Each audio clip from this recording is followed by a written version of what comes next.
Item: SCP-001. Code name: The Spiral Path. Object Class: Embla. Containment Procedures: SCP-001 is contained on the grounds of Site-0, in Upstate, redacted.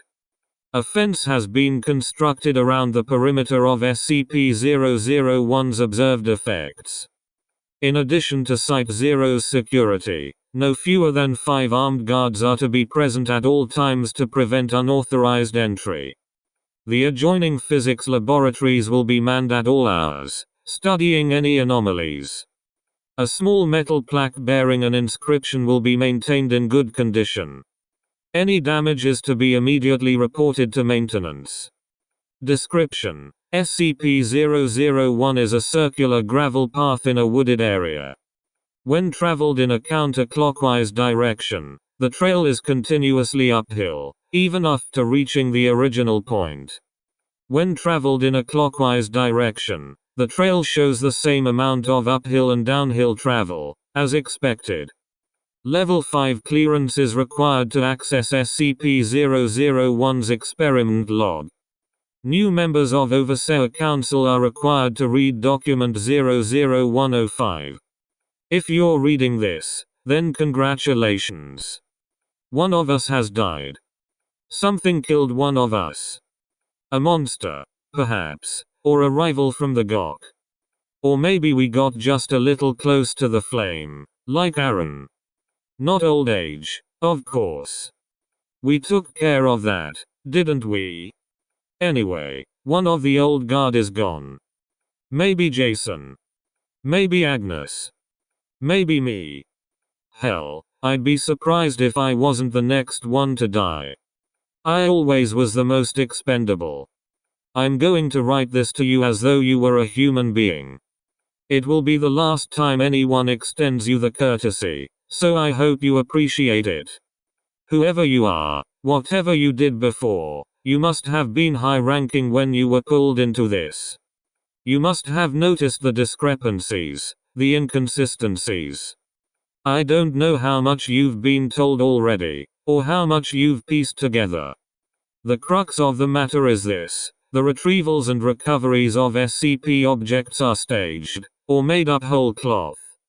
We have never discovered an SCP in the entire history of the Foundation. I should start from the beginning. Let me tell you a story. Aaron Siegel was a physicist studying at Cornell in 1891. He was a truly gifted individual, and had his life taken a different path, I believe that his name would be there with Edison, Einstein, and Hawking. I knew him very well. He was, and may still be, my brother. He was also an avid amateur naturalist, and enjoyed hiking through the woods. One day, while visiting our family home in Essex County, he came across a gravel path. He decided to follow it for a time, and noticed that it kept climbing uphill far longer than it should have. It should have taken him above the nearby hills. Instead, he found himself back where he'd started, without a foot of downwards travel. Another man would have assumed his senses were faulty and left. Aaron, however, was a stubborn man. He investigated further. He found the path did not conform to the pure geometry of Euclid. Like Zachary before him, he had found something abhorrent to the nature of straight lines. He studied it. The equations he derived are part of the file you've received. You'll learn them by heart eventually. He built a small shack nearby which served as a makeshift laboratories. His first experiments produced a key capable of opening any lock, now contained as SCP-005. He brought in others. As his brother, I was one of the first he contacted. I was a medical student at Harvard at the time.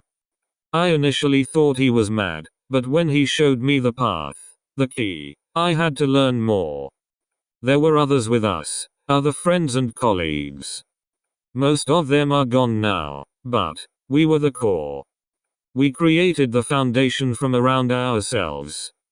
In the beginning, It was just about discovery, about finding the things we could do. We had such high hopes, such plans. We were going to change the world. We were going to save it from itself. We could feed the hungry, shelter the homeless, heal the sick and dying. Thomas Carter found us money. We were none of us poor, but we ran through our fortunes quickly. Thomas used his connections on Wall Street and in Washington to fund us. He showed them the least of what we could do, and promised heaven against the threat of hell. Agnes Peterson, my brother's fiancée, was the administrator. We knew nothing of how to run an organization. We were a herd of cats, running to and fro, and she turned us into a foundation, putting us dreamers and madmen to the same yoke. We soon had a facility built. But we were still so secretive. As much as we wanted to shout from the rooftops what we had found, we were frightened, too, that it would be taken from us. We told ourselves it was just for the interim, until we were sure of our footing. We'd show them, eventually. We'd show them all. We were careful, at first. We made small, inoffensive, or even helpful items. The fountain of youth. The bouncing ball. The Civil War statue. We grew more confident, and we started working on humans. The concrete man. He volunteered. Or the man with the abdominal planet. Just a drifter, but we made him something special, didn't we? It was all so easy. Perhaps it seems absurd to get so many things from that one little break in reality, but it all flowed, one discovery to the next. It almost seemed like something was helping us along. But then, things started going a bit wrong.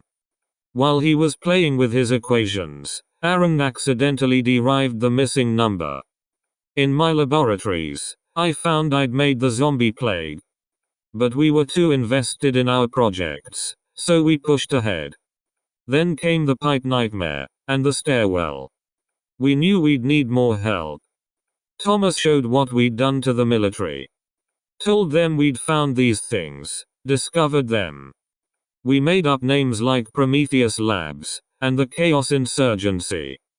They gave us funding, personnel. We built up, and expanded outward. We repeated the cell in other countries. Some listened, some didn't. Enough did. We became an international organization. We brought in more researchers, though very few ever suspected we were the source of these items they studied. Sometimes we would arrange for an object to be found by a field team. Sometimes we would simply write the reports. We generated the paperwork, and we were the oversight. If we said a thing was, it was. It still is. There were still problems, of course. Jeremy and Thomas took one of our experiments and ran off with it, creating their ridiculous club. One of our researchers grew mad and started worshipping machines, escaping with enough knowledge to be dangerous. We still deal with the fallout of these splinter groups. So we contained them. We handled them. We couldn't stop, surely you can see that? Rather than more cautious, we grew bolder. I cut a little boy up and turned him into the flesh that hates. There were reasons. There were always reasons. 231.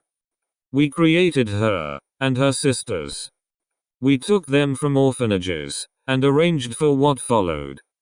And it was no accident. We knew what we were doing.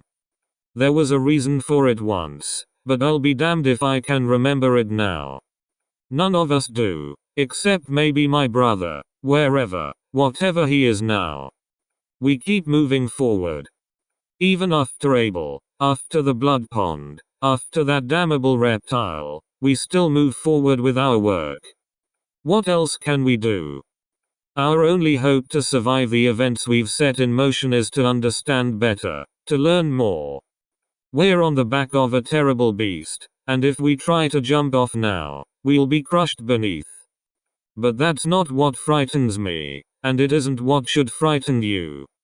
We've maintained our foothold for over 100 years. The things I really worry about are the anomalies we didn't create. No, I was telling the truth the first time. We didn't discover any of them. But some of them, they aren't our work. They just were. One day. They were in containment, and they'd always been in containment. Don't you see? We're not in control anymore. We never were.